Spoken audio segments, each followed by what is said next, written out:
अब अगर कुत्ता आपको काटता है तो आप मालामाल हो जाएंगे और आपके खाते में लाखों रुपए आएंगे।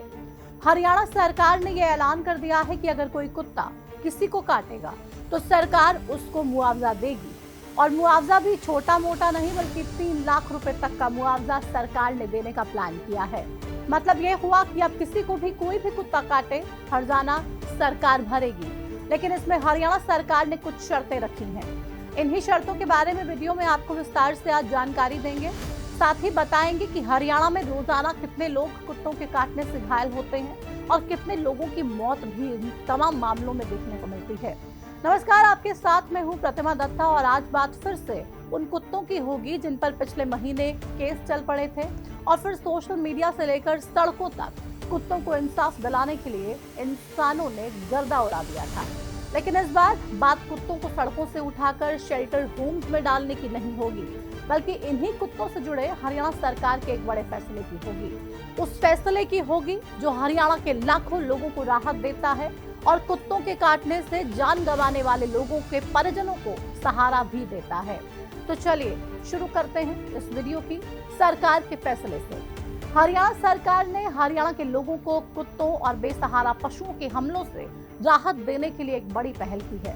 इसके तहत अब अगर हरियाणा के किसी भी शख्स को कुत्ता काटता है या फिर गाय, भैंस, सांड, नीलगाय, गधे जैसे बेसहारा पशु उन पर हमला करते हैं तो सरकार उस शख्स को मुआवजा देगी। ये मुआवजा 10,000 रुपए से लेकर 3 लाख रुपए तक का होगा।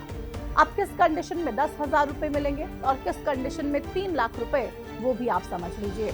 दरअसल बताया जा रहा है कि अगर कुत्ता किसी को एक बार काट लेता है तो उसे 10,000 रुपए कम से कम दिए जाएंगे।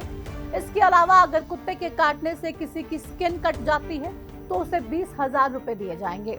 वहीं कुत्ते के काटने से अगर किसी की मौत हो जाती है तो उस केस में 3 लाख रुपए का मुआवजा सरकार की ओर से परिजनों को दिया जाएगा। मतलब मोटा मोटा ये हुआ कि डॉग बाइट जितनी गहरी और खतरनाक होगी, मुआवजे की रकम उतनी ही भारी होगी। हालांकि यहाँ सिर्फ कुत्तों की ही बात नहीं है, बल्कि सड़कों पर घूमने वाले आवारा पशुओं की वजह से भी अगर किसी इंसान को नुकसान पहुंचता है तो सरकार उसको मुआवजा देगी।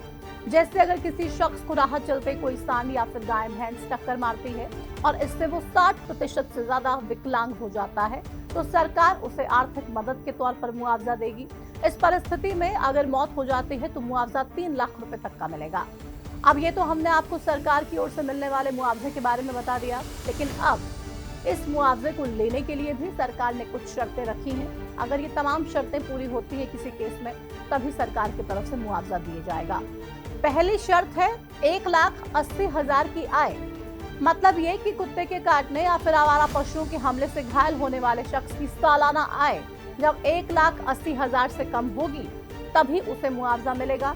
अगर आय 1,80,000 से ज्यादा है तो सरकार मुआवजा नहीं देगी। हरियाणा के मुख्य सचिव अनुराग रस्तोगी ने दीनदयाल उपाध्याय अंत्योदय परिवार सुरक्षा योजना यानी कि दयालु योजना की अधिसूचना जारी करते हुए ये तमाम जानकारियां दी हैं। उन्होंने बताया कि हरियाणा के सभी परिवार जिनकी वार्षिक आय 1,80,000 रुपए तक है वो इस योजना का लाभ उठा सकेंगे। आर्थिक मदद के लिए मौत या फिर दिव्यांगता के 3 महीने के अंदर ऑनलाइन आवेदन करना बेहद जरूरी होगा।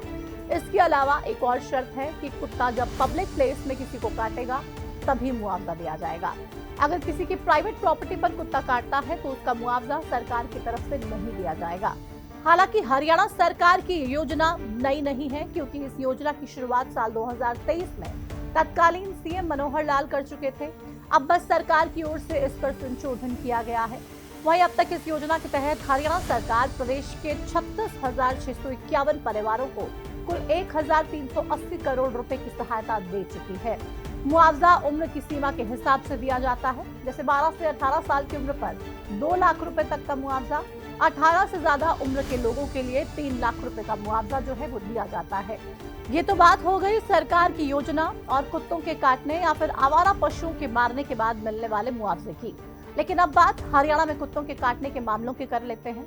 आपको जानकर हैरानी होगी कि प्रदेश में रोजाना कुत्तों के काटने की औसतन 100 से ज्यादा मामले सामने आ रहे हैं।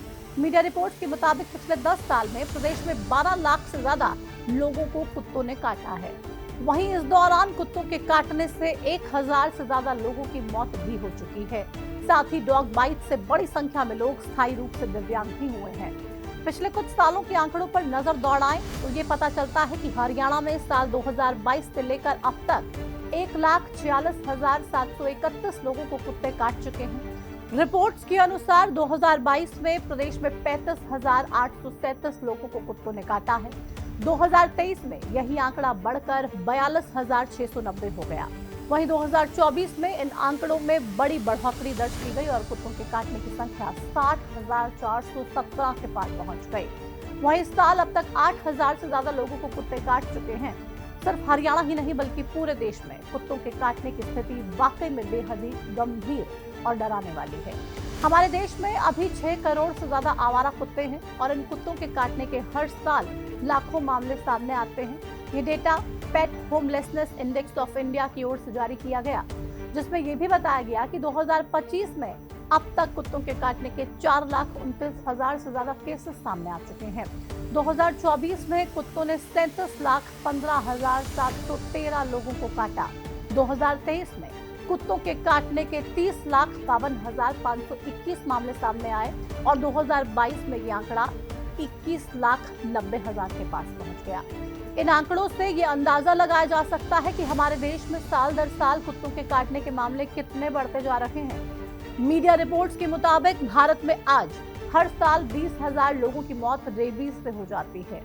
इन्हीं खौफनाक आंकड़ों की वजह से सुप्रीम कोर्ट ने इसी साल 11 अगस्त को आवारा कुत्तों को लेकर एक बड़ा फैसला दिया था। सुप्रीम कोर्ट ने दिल्ली एनसीआर में कुत्तों के काटने की बढ़ती घटनाओं पर संज्ञान लेते हुए दिल्ली सरकार, एनसीबी और एनडीएमसी को आवारा कुत्तों को पकड़ने के आदेश दिए थे। कोर्ट ने 8 हफ्ते में 5,000 कुत्ते पकड़ने और शेल्टर होम बनाने के निर्देश दिए। साथ ही ये भी कहा कि इन शेल्टर्स में कुत्तों की नसबंदी और टीकाकरण के लिए पर्याप्त कर्मचारी होने चाहिए। लेकिन सुप्रीम कोर्ट के इस फैसले के बाद देश भर में खूब विरोध प्रदर्शन हुआ। हजारों लोग कुत्तों के समर्थन में सड़कों पर उतर गए। कैंडल मार्च निकालकर कुत्तों को कैद में ना डालने की मांग की गई। अब जब मामला बिगड़ने लगा तो सुप्रीम कोर्ट को अपना फैसला वापस लेना पड़ा और फिर कोर्ट में कुत्तों को शेल्टर होम में डालने वाला फैसला रद्द कर दिया। बहरहाल सुप्रीम कोर्ट ने अपने आखिरी फैसले में कुत्तों को राहत दी और अब हरियाणा सरकार ने उन्हीं कुत्तों के काटने से जख्मी या फिर मरने वाले लोगों को राहत देने का काम किया है।